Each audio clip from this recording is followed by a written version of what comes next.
जय श्रीराम. श्री ब्रह्मचैतन्य गोंदवलेकर महाराज यांच्या प्रवचने या पुस्तकातील आज 10 मेचं प्रवचन. आज मदर्स डे आहे, तर माझ्याकडून सगळ्या मदर्सला, आपल्या सर्व महिलांना, ज्या कोणी आई आहेत, आपल्या प्रेमळ आयांना माझ्याकडून खूप खूप शुभेच्छा. महिला दिन तर नाही म्हणता येणार, पण आईचा दिवस विशेष खूप खूप शुभेच्छा.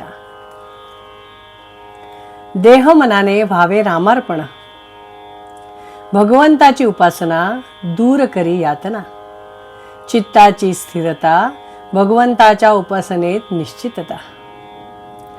देह जरी जीर्ण फार, तरी वासनेचा जोर अनिवार्य. हे जाणून चित्ती एक भजावा रघुपती.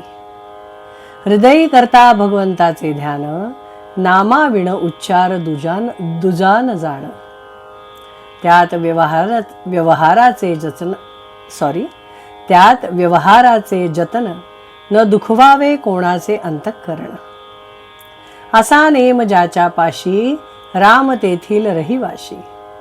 मी रामाचा, रामा तू माझा, हाच अखंड असावा हव्यास.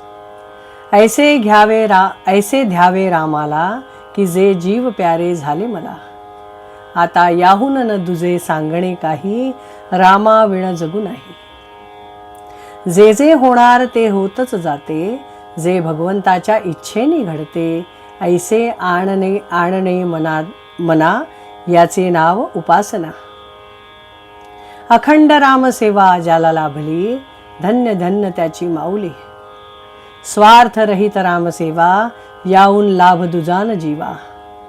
राम ठेवा मनी, तो ध्यात जावा मानस पूजनी. वाचेने भगवंताचे नाव, कायेने भगवंताची सेवा. चित्ती भगवंताचे ध्यान, आपण राहावे रामार्पण. याहून अन्य सेवा कोणतीही न जाण. उपासना असावी बळकट, तेथे नसावी कशाची अट. उपासनेचा असावा जोर, ज्याने होईल मन स्थिर. आपले जीवन ज्याचे हाती, त्याची नेहमी ठेवावी संगती. जे जे काही मी करावे, त्याला परमात्मा साक्षी हे जाणावे. मनी न सोडावा धीर, आहे म्हणावे माझा रघुवीर. करावे भगवंताचे चिंतन, होईल स्वतःचे विस्मरण. सर्व आहे रामाधीन, आपण निमित्ताला कारण. रामावर ठेवावे चित्त, जैसे प्रपंची असावे वाटते वित्त. उपासनेने नर, त्यांनी राहावे खबरदार. आजवर केली भगवंताची उपासना, पुढे त्यात न येऊ द्यावा उणेपणा. सर्वांचे ऐकावे, परी उपासनेपासून दूर न व्हावे. राम माझा देता घेता, राम माझ्या भोवता. रामाविण जगी दुजे, न ठेवावे आणि परते. एक सद्गुरु आज्ञाप्रमाण, हीच रामसेवा जाण. थोर थोर ऋषीमुनी, यती संत साधू यांनी. एकच केले खास, रामा वाचून न राहू दिले जीवास. ठेवावा रामावर पूर्ण विश्वास, न करावे उपास तापास. उपासनेत राहावे आपण, हेच रामाचे सान्निध्य जाण. स्वार्थरहित सेवा, तीच पावे देवाधिदेवा. जे जे होते काही, ते ते राम करतो पाही. हा एकच विश्वास, समाधानाचा मार्ग सत्य खास. जेथे परमात्म्याची सत्ता, तेथे न चाले कोणाचे सर्वार्था. म्हणून परमात्मा ठेविल त्यामध्ये, समाधान राखीत जावे.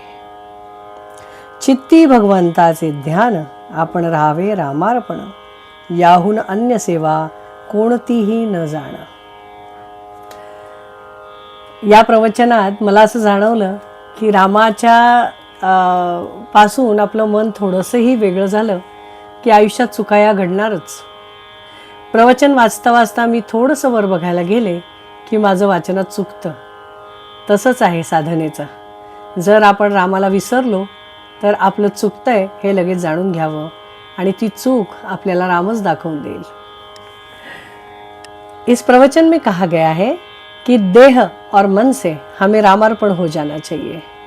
हमारे संसार में जो भी कुछ हो रहा है वो राम की इच्छा से हो रहा है, तो उसकी चिंता ना करते हुए हमें नाम स्मरण करके हर चीज़ को रामार्पण कहना चाहिए। हमारी हर चीज़ राम के अधीन है, वो जो चाहेगा वही होगा। तो वो जिस हालत में हमें रख रहा है हमें उसी में खुश रहना चाहिए, समाधान मानना चाहिए और नामस्मरण करना चाहिए। जय श्री राम। श्री राम जय जय राम।